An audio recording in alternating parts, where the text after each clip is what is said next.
Cette émission vous est présentée par CIH Bank.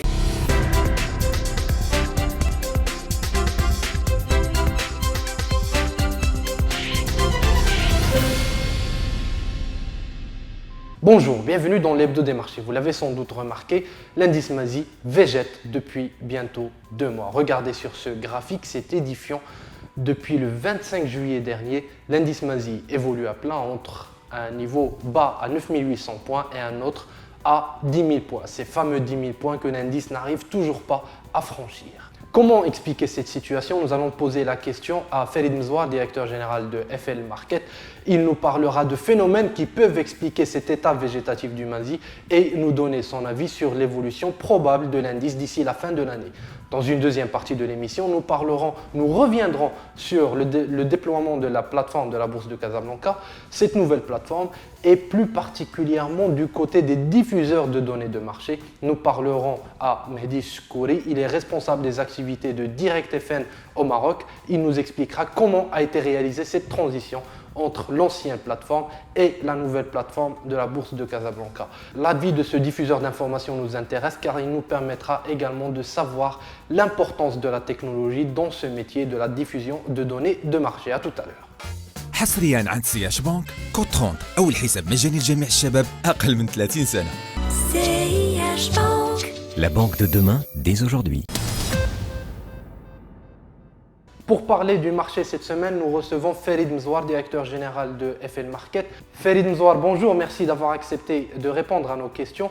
Je voudrais tout d'abord vous souhaiter joyeux anniversaire car votre site web FL Market, alors beaucoup de nos internautes le connaissent mais d'autres ne le connaissent pas ou moins, faites actuellement sa première année au mode freemium. Parlez-nous un peu de ce mode freemium ainsi que de l'actualité de FL Market avant d'attaquer notre sujet. Merci. Effectivement, depuis un peu plus d'1 an, le site FLM est passé au mode freemium.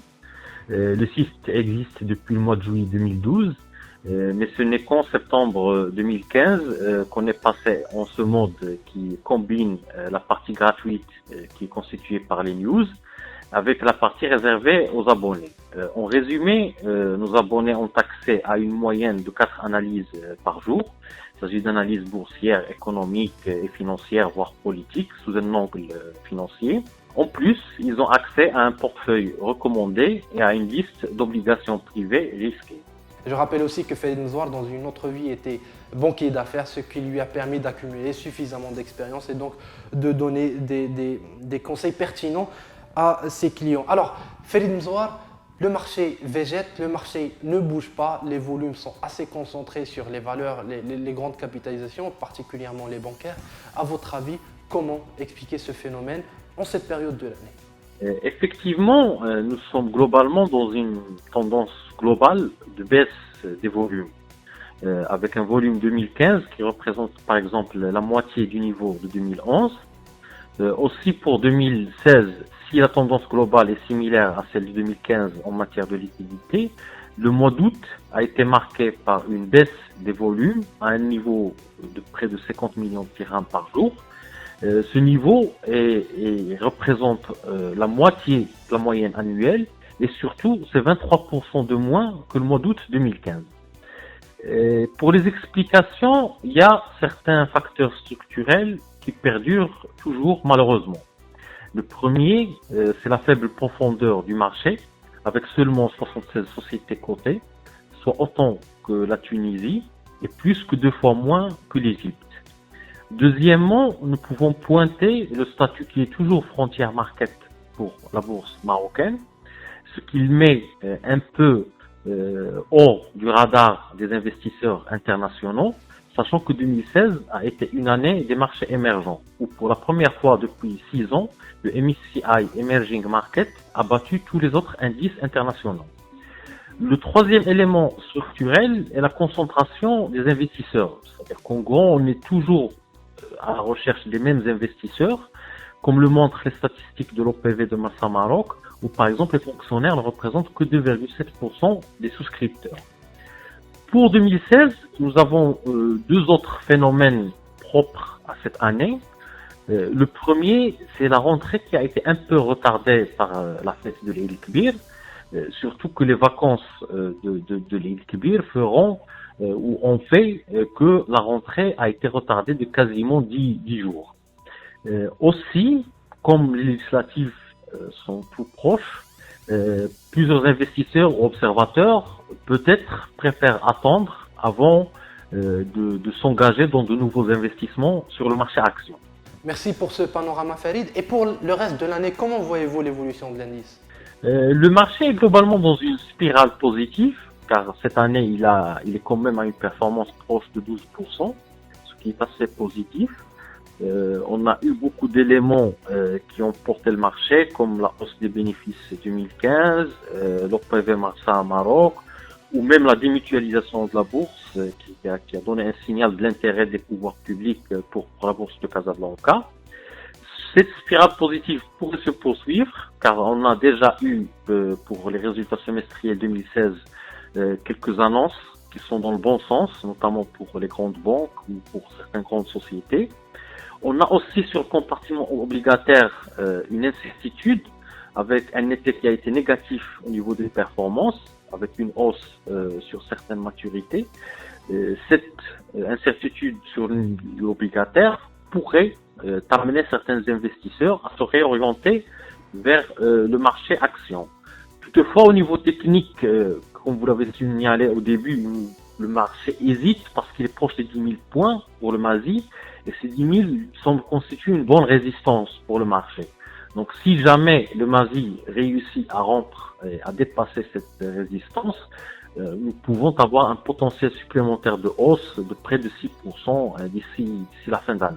Merci beaucoup Farid Mzouar, je rappelle que vous êtes directeur général de FL Market.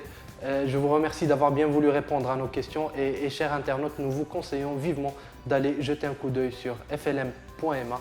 Vous pourriez trouver des informations sur le marché boursier qui vous intéressent. Nous passons maintenant à la deuxième partie de notre émission pour parler de l'implémentation de la nouvelle plateforme de la Bourse de Casablanca. Mehdi Choukouri nous expliquera comment a été réalisée cette transition dans le cas de DirectFN. On est déjà interfacé avec le MIT, avec 3 bourses internationales. Donc il y a déjà l'interfaçage trading avec des bourses dans ce sens. Au niveau donc, de la plateforme de rediffusion, effectivement, ça a été fluide, puisque en fait on était prêt donc, au bon moment, donc on était prêt au 1er août. Voilà, et aujourd'hui, ce qu'a fait aujourd'hui la bourse, donc on le salue vivement. D'abord parce que ça va permettre aujourd'hui un peu de dynamiser le marché. La solution MIT que nous connaissons très bien est une solution performante. Donc je salue la bourse aussi par rapport au choix de la plateforme et aussi par rapport à la réalisation du projet à temps. DirectFN, pour qui justement l'aspect technologique est un réel facteur de compétitivité, comme l'explique Mehdi Choukouri. L'innovation est un pilier important dans ce type de métier. Chez DirectFN aujourd'hui, nous avons un département dédié RD, recherche et développement, qui contient 60 personnes, avec bien sûr un centre de compétences, et ce qui nous a permis aujourd'hui d'avoir une satisfaction client. Aujourd'hui, nous comptons à peu près 400 000 utilisateurs finaux, et nous sommes aujourd'hui en constante innovation. Preuve on est aujourd'hui avec Apple sur l'application trading sur Apple Watch. Donc aujourd'hui l'innovation, c'est le gage de pérennité. Si vous vous rappelez bien les problèmes de Nokia, qui a raté le virage des smartphones. Donc je pense effectivement l'innovation au niveau des métiers d'information financière, c'est quelque chose d'extrêmement important.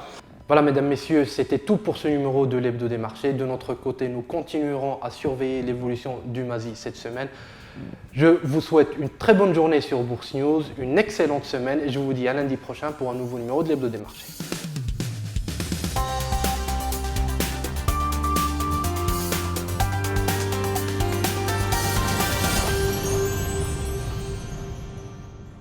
Cette émission vous a été présentée par CIH Bank.